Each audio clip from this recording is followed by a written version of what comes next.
membuat sabun cuci piring dari bibit sabun. Ada yang ini bubuk putih, bubuk hijau. Yang sediakan 2 wadah, 2 bejana, 2 kena, dan sediakan 1 alat pengaduk yang berbahan dari kayu atau plastik. Kemudian sediakan 4 liter air.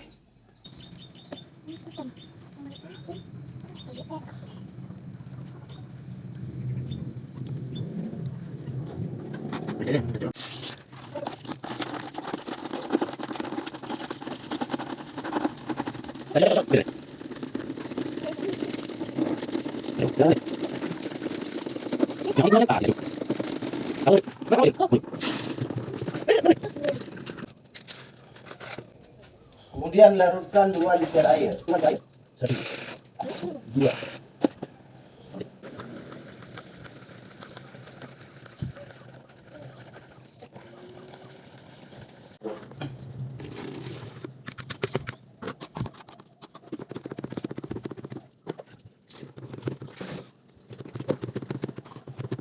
Yang pertama tadi,